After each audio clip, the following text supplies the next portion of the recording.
Hello beautiful faces, thanks for stopping by whether you are new or returning, and it is finally time for our October reading wrap up. Getting into all of the books that we read in October. Now I managed to read 7 books this month, which I think is pretty darn good for me. Let's jump into the stats. So 2 of them were young adult, 3 of them were dystopian. 1 was a dark romance, 1 was like a taboo sort of romance, and yep, they were the books that I read in all of the genres. Let's jump into the books. I like talking about them in the order that I read them. So the first book I read this month was finishing out The Summer I Turned Pretty by Jenny Han, and I am holding this the wrong way. So this is the 3rd book. So this is called Will Always Have Summer, and it is the 3rd and final book in this trilogy. Now, I really liked it. I am working on, I want to do like an entire The Summer I Turned Pretty video talking about things I noticed that were different from the books versus the TV show and things like that, because I love the show. And what I will say in this is I actually prefer the show. Nothing against the books. I definitely think the show did the books justice. I liked that the show expanded. So the books are very belly centered. And what I liked about the show is that, yes, you had like, obviously you need to have the belly centered stuff. But like, Stephen had his own side plot and Taylor had her own side plot and things like that. Some characters got, I think Denise gets mentioned like once in here, but you see Denise quite a bit in the 3rd season of the TV show. So they really, I don't know, because Stephen's just like a side character. Like, he's nothing more than Belly's brother in this. Whereas in the show, like, obviously he's Belly's brother, but he gets his side plot, you know, getting with Taylor and things like that. I liked that it expanded upon the world and made it bigger, which I think is why I just think I like the show more. Like I said, nothing against the books. It's not because I dislike the book. Every book in this series I've given a 5 star. I don't know if I mentioned that. This gets 5 stars. I absolutely loved it. I think I am just still, like, I like the show better. But not because I didn't like the books. I just, you know, this is one of those small instances where the show or movie is better. Because usually, you know, the book is always better. Not with this. I think I actually do prefer the show. But I've also read a lot of stuff and watched a lot of stuff where I think the book is better. So I just, in this instance, I think I prefer the show. But this is still really good. This is following Jeremiah and Belly, you know, they get married and things like that. That's one of the big differences, which I'll talk more about it when I do my The Summer I Turned Pretty video. But this ends after, like, the wedding's called off. Like, the whole Paris thing doesn't happen in this. Like, you know, like the Paris part of the show, that doesn't happen in this. That's like the biggest thing I noticed, is this ended quite more abruptly. But what you do get in this that you don't get in the show, and I'm going to assume that maybe that's what this Summer I Turned Pretty movie that's coming out soon is going to be about. You skip to Belly and Conrad's wedding, like right at the end in the epilogue, so maybe that's what this movie will be about. Because there was no Belly and Conrad wedding in the show. You still got your Bonrad ending, thank fucking God. But yep, so the first book that I read was this one, the final book in the Summer I Turned Pretty trilogy, Will Always Have Summer. Next, I read the first book in a duology. This is called Twisted Ink by A.M. McCoy. I don't know if it was A.M. McCoy or A.A. McCoy. No, A.M. McCoy. So this I was completely wrong about. I think I may have preconceived by its cover. I'm not going to use the word judge because I don't mean judge in a bad way. But I think, like, what I thought this book was going to be is not what this book was going to be. I thought that this was going to be a dark romance and it was going to involve tattoo artists. Maybe there'd be like a cool, maybe like an actiony sort of a plot. Like maybe tattoo artists were like a front and they're a part of the mafia. Because I have read some books where they're a part of the mafia but they have like a front so that the police aren't really onto them. Like, oh, we're just tattoo artists. And it's like, no, they're more than tattoo artists, but that the police are just tattoo artists. Anyway, that is not what this was. This was incredibly different from what I thought. The only thing I got correct is that what the men do for a living, yes, they are tattoo artists. That's what the men do for a living. This is like a glossy cover, so I'm trying not to have, like, see how that's glared, but then, like, that's better. Anyways, what this ended up being was a taboo polyamorous sort of romance. This isn't even dark. I think I may have, like I said, preconceived. A lot of dark romances have black covers, but this was not dark at all. This was very taboo though. Oh my god, please still look at warnings that this is very taboo, very spicy. This is getting a full 5 for the chili peppers. I'm giving this a solid, like, I'm gonna go like 3.5 stars, I think. Oh, yeah, I'm going to go with a 3.5 stars. So I enjoyed this, but I think it may have also been, weirdly, a little bit too spicy for me. Which I never thought that I would ever say that about a book, because your girl loves a spicy book. But you know what the issue was? It's not even the issue that it had as much spice as it did. The issue is there was not really a ton of plot to go with it. There was not that much plot in this. This was very spice-driven, spice-focused, relationship-focused. Basically, the plot of this book is there's this guy called Dredden who is dating a girl called Raina. And they're in a very committed, loving relationship. Dredden has 2 best friends, Trey and Parker, who he has not seen in 2 years. The opening scene is Raina cooking dinner because Trey and Parker are going to be seeing, like, they're going to have like a meetup for the first time in 2 years. That's like the opening scene of the book. And what Dredden has not told Raina, and also doesn't plan to tell Raina until about halfway in the book, is that he has effed around with Trey and Parker before.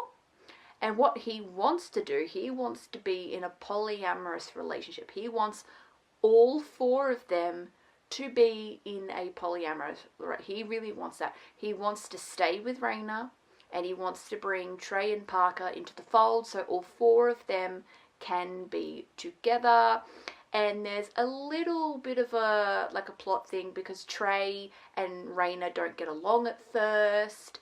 But yep, that was this book, Twisted Ink. I definitely enjoyed myself. Like, 3.5 is a pretty decent rating. I just would have liked a little more plot. Like, I don't know, I just wished there was a little more plot. That's my, I don't know, because I love a spice book. We know this, but I love plot. I always just say that spice is a fun bonus because I love plot, and I definitely need plot to keep the story moving forward. So this one, 3.5, I liked it, and I will read book 2. I just wish, because it is only a little duo, so I read book 2 and then I'm finished, but I just wished that there was more plot. I think I just wish there was a little more plot personally. But yep, this was Twisted Ink. Next, we actually decided to do a reread, and we did a reread of an entire trilogy, The Hunger Games. Now, I had been wanting to do a reread of this trilogy, so I can then go on and read The Ballad of Songbirds and Snakes and Sunrise on the Reaping. Now, I'm pretty sure that everybody knows what The Hunger Games is, but I'll give a brief synopsis to anyone that may be living under a rock. So, The Hunger Games basically is a dystopian world where there is the capital, who are rich and famous, and then there are supposedly 12 other districts, and they're really poor, and they compete in the Hunger Games for the capital's amusement. I think it might also be a form of population control, where you get 1 girl tribute and 1 boy tribute from each of the 12 districts to fight in an arena to the death. Only 1 victor is allowed. So last man standing wins and is allowed to go home and lives, and everyone else is gone. You know what I mean? So that is what the Hunger Games is, and that is what this first one is. Our main female protagonist, well, her sister gets picked and then she volunteers as tribute, and so basically the main character goes and competes in the Hunger Games. Then you've got Catching Fire, where the story continues, and you have The Mockingjay, where again the story continues. Feel free to Google if you'd like more of an in-depth sort of plot synopsis, but I'm not going to give that today just because, come on, everybody knows what The Hunger Games is. It got turned into movies, very successful movies, with Josh Hutcherson, Jennifer Lawrence, Woody Harrelson, Liam Hemsworth, and all that good stuff. So a lot of good people starred in these movies, and yep. So basically, I read these originally a good couple of years ago. But recently, like I mentioned, the Ballad of Songbirds and Snakes and Sunrise on the Reaping have been released. They are prequels in this universe. So the Ballad of Songbirds and Snakes is a backstory of President Snow.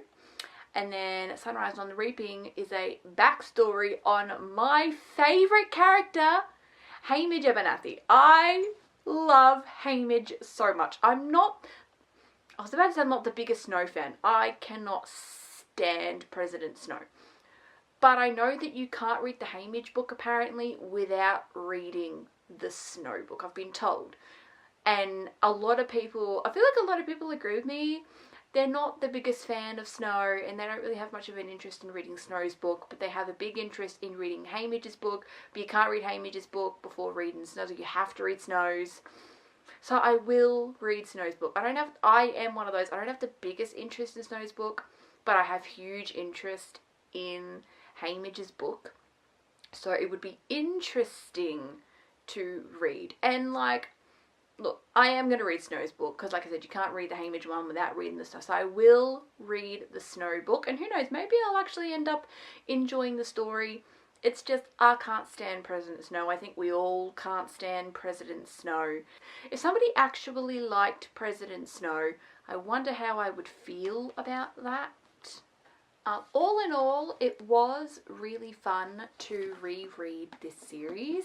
And I think I originally did give it that 4-star treatment, and I am going to stick with my 4-star rating. So a 4 for each of these. I think if I had to rank the books, Catching Fire is my favourite, The Hunger Games is my second favourite, and Mockingjay is my least favourite, but I still liked it, and they all get 4 stars collectively. Who knows how I'll feel about the prequels. Now, I'm not planning on reading the prequels until 2026, but I am going to make them a priority. It's why I did the reread in the first place, so I could go on, because I hadn't read these in a good couple of years, so I didn't want to be like confused. I thought we'll reread this and then we'll go into the prequels. I've got a couple of other series I want to do rereads for in 2026 as well, to go on and read stuff. For example, I really, really want to do a reread of the Maze Runner trilogy. I don't know if I'll reread the prequels. I mainly want to do a reread of the main trilogy, because there's also a sequel trilogy, and that takes place, I think it's 77 years after the ending of the Hunger Games. About the Hunger Games. So it takes place like 77 years after the ending of the Maze Runner, but I haven't read the Maze Runner. I read the Maze Runner before I even read the Hunger Games. And The Maze Runner is my ultimate favourite all-time dystopian series. I love The Maze Runner, so I want to do a read just because I love it. But then I want to go on and I want to read the sequel series. I own the first book of that physically. The other two I'm trying to get, but they're always out of stock on Amazon. But I'm not needing them right this second, but I do have the first one, so I can go ahead and read that first book in the sequel trilogy. That's the only other one that I can think of that I want to desperately do a reread for, because they've brought out more stuff in the universe for. But there's a couple of books where I read one and then I just, for some reason, didn't continue and finish the series. So it's like I want to half reread the runs I already read and then finally finish the book series. So there are 2 book series I did that with. We've got 50 Shades of Grey and After. So 50 Shades of Grey, I read the first book, but I didn't read books 2 and 3. And then with After, I read the first 2 books, and then I didn't read books 3 or 4, and I didn't read the prequel. So I would love to reread those series as well, so I can go on and finished the books in the series because, like I mentioned, there were some that I just didn't get to. So I would love to do a reread of those as well. And I'm not the biggest rereader, but I just think it would be fun to maybe see what I think if the book holds up even all these years later. Because 50 Shades of Grey and After, I read those years ago as well. So I would like to see, does it still hold up? Do I still feel the same way about them? I'm getting a little off topic, but you start me on a train and I do not stop. Anyway, the next book that I read is Shattered by Light by K.T. Madden. I was going to say K.T. Madden. Now, this is a very, very anticipated read for me because earlier in the year, I read a book called Bound by Shadows by K.T. Madden. And it was one of the best books that I had read all year. So, Bound by Shadows is a dark, why choose romantic thriller. So, it's like a romantic thriller, but it has dark romance elements and it is also a why choose. So it is one girl getting with 4 guys, but then there is also a thriller element to it. There's a bit of a murder mystery plot happening. And Bound by Shadows ended on a cliffhanger. I read that in June. And I have been dying ever since to continue on and read the sequel. And so guess what I did? I read the sequel. It is called Shattered by Light. And oh my goodness, it was just as good as the first one, if not even better. Though I did give the first book 5 stars, and I will be giving this book a 5-star as well. I'm giving it a 4 for the chili spice. I don't remember if I gave the first book a 4 or a 3 for the chili, but I'm definitely giving book 2 a 4 because it did feel as if it ramped up in its spiciness a little bit. There were definitely some more group scenes, I think, now that she's like fully committed to all 4 of the guys and things like that. But I really, really enjoyed the story and I really enjoyed the plot. This is a great book duo, which is actually a part of a overarching bigger series, which I'll get to that in a sec. But what I loved about this book duo, it felt like the perfect combination of romance spice and then really, really good plot. Yes, the spice and everything, that was awesome and that was fun and, you know, all that good stuff. But there was such an amazing, intricate plot that we were following throughout the book as well, and I loved it. The plot honestly had me gripping the edge of my seat because I was so like, wow, like I wonder, like, you know, what's going to happen next and what's going on and things like that. I was very heavily invested in the plot of this story. So there is an overarching plot of there's like some murders that start happening and the gang, so like the girl and the 4 guys, they kind of have to figure out who the murderer is. And you know, it was actually so good. And I know that that might sound like a basic murder mystery, but I promise you, I don't want to give much else away. It's more than that. It is more than that. I know what what I described may have just sound, oh, it's just like a little murder bit. No. It was more than that, but I'm not going to say anything else because I don't want to give it away. I do not want to give it away, but I loved it. I loved it. One of the best things I have read all year is this duo. Now, it is a part of an overarching series. Think of it like the Crowns of Nyaxia series by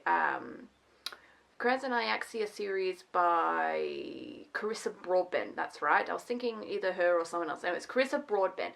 So she has this big series that is going to have a lot of books in it, but she's releasing them duo style. That is this series by K.T. Madden. So the first 2 books that I read follow like the one group that I just mentioned, the one girl and the 4 guys.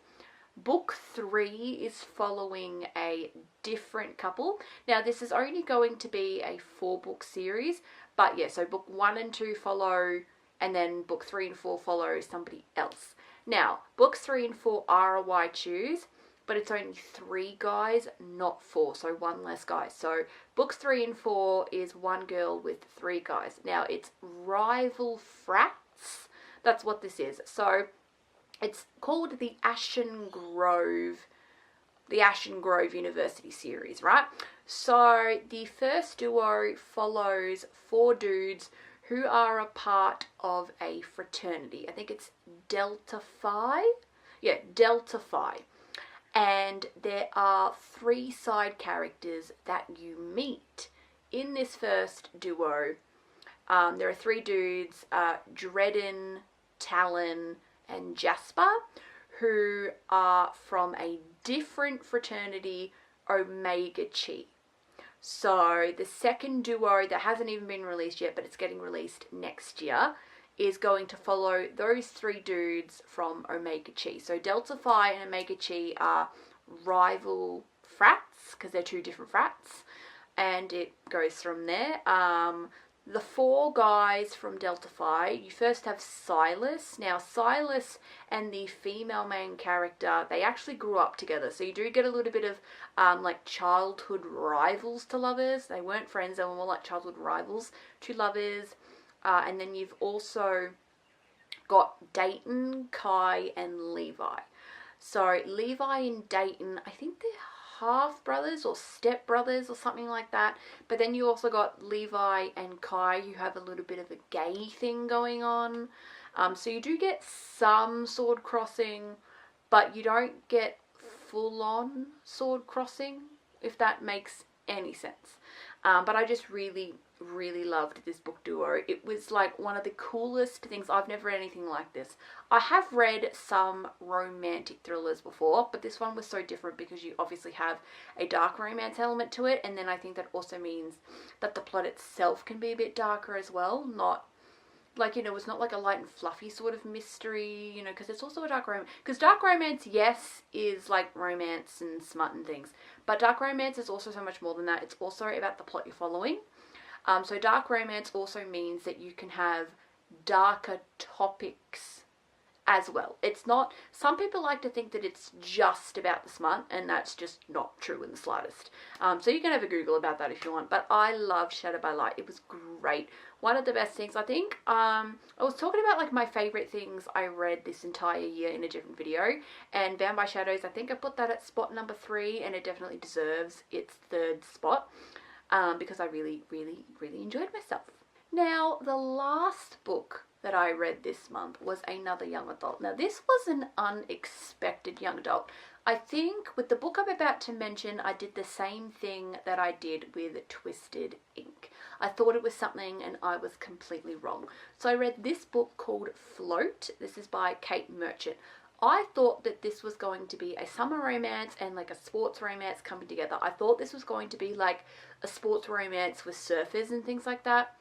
This ended up actually being a young adult coming of age story, but set in a summer town, and yes, the people there do like to go surfing. So surfing is like a thing. Anyways, you follow a girl called Waverly, which actually, no, that is pretty cute. When I was reading the book, I was like, Waverly's kind of unfortunate. It's actually cute. I actually think that's kind of cute now that I think about it. Anyways, you follow a girl called Waverly, and she grew up in freezing cold Alaska, and she's got climatologist parents, and yep, so she's not really ever been anywhere hot before. She doesn't even own shorts, and she's basically going to spend an entire summer with her Aunt Rachel in a lovely town called Holden in Florida. And Florida is very hot in comparison to Alaska. So Waverly gets there and she's like, wow, maybe I should have considered buying some shorts. Like, she doesn't even own shorts, because is she going to wear shorts in Alaska? No, it's too cold for those. But in Holden, she needs some. Anyways, so her aunt picks her up from the airport and goes from there. So she is in this Holden town, and she basically meets the neighbour's son, whose name is Blake. And so it's Waverly and Blake's story. And Waverly becomes friends with all of Blake's friends. So you have Alyssa, who is dating Blake in the beginning of the book.